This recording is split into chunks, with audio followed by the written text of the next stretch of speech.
네, 아시아경제 임철영 기자입니다. 네. 선방가에 계시는 동안 계속해서 벌어진 선관위 투표용지 부족 사태 관련해서 좀 질문을 드릴 텐데요. 네.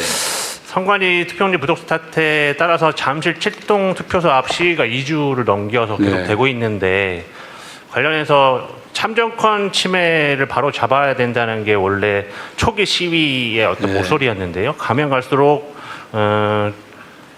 부정선거를 주장하는 목소리가 더 커지고 있다는 지적이 나오고 있고요. 동시에는 그 체육단체 행정 마비 사태까지 장기화 되고 있는 상황인데 이와 관련해서 경찰력이 미온적으로 대처하고 있다는 지적도 나오고 있습니다. 그 현 상황에 대해서 대통령님의 어떤 판단과 생각을 듣고 싶습니다. 네.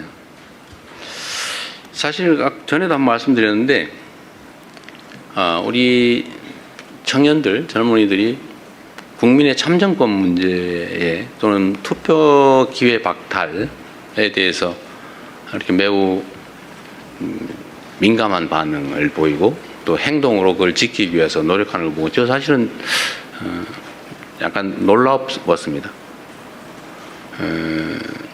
우리보다 더 낫구나, 기성세대보다.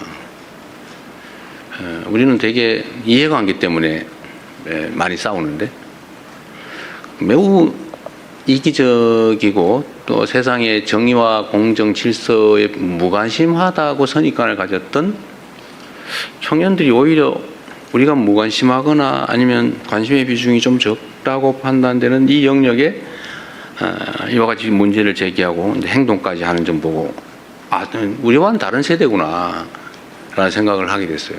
그래서 매우 감사하게 생각한다 이 말씀 한번 드렸습니다. 선관위 문제는 사실 참 황당하죠. 제 입장에서도 선관위 좀 문제다 이렇게 생각을 하긴 하지만 평소에도 근데 뭐 아무런 우리가 통제, 감시, 견제 권한이 없어요. 하다못해 선관위원장에 대한 형식적 임명권조차도 없어요. 스스로 자기들끼리 돌아가면서 뽑게 돼 있어요.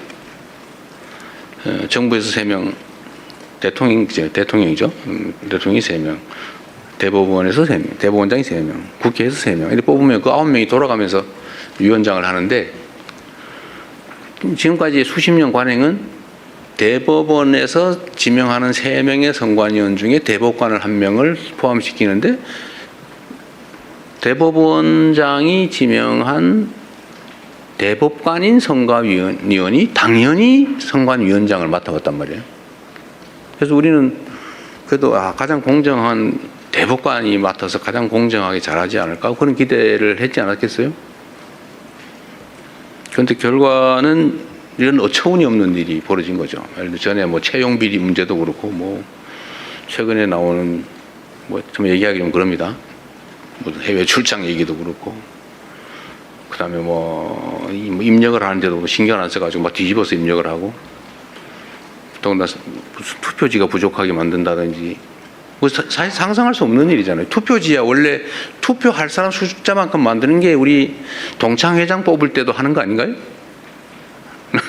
아니 회원 중에 안 올 사람 있긴 하죠. 우리가 50명 회원이면 50장 만들지 않아요? 근데 평소에 42명 왔으니까 43명만 하자고 그랬는데 45명 와버렸네 이게 말이 되냐고 이게. 그것도 예산이 없었냐 그것도 아니잖아요. 다 예산 편성해 줬잖아요. 뭐라고 변명이 있겠지만 있을 수 없는 일이죠. 국가의 가장 근간인 소위 민주적 기본 질서를 유지하는 이런 투표제도, 선거제도를 정말 헌법이 정하는 중립기관으로서 아무의 통제도 받지 않고 하면 그만큼 책임을 져야 되는데 책임을 진 게 아니라 자유롭게 해버린 거죠. 방종에 가까운 자유를 구가했던 것 같습니다. 결국은 심각한 문제가 있죠. 대응을 해야 되겠죠 이제. 일단 집회 시위에 관한 문제를 얘기하기 전에 선관위의 문제는 저는 좀 이따 대수부회의 때도 이 얘기를 하려고 했는데 법제도들을 좀 최대한 고쳐보고 최소한 외부의 감시 견제가 어느 정도 가능해야 되지 않냐. 그 위원장을 저런 식으로 대법원장이 사실상 임명하는 것처럼 해서 되겠냐. 또 비상임으로 해가지고 뭐 선거날도 제대로 출근을 안 했다는 얘기가 있던데 그렇게 하면 되겠냐. 예. 그래서 감시, 견제, 통제를 적정하게 해야 되지 않을까. 이를 위한 법제도 정비가 필요하겠다는 생각을 하고.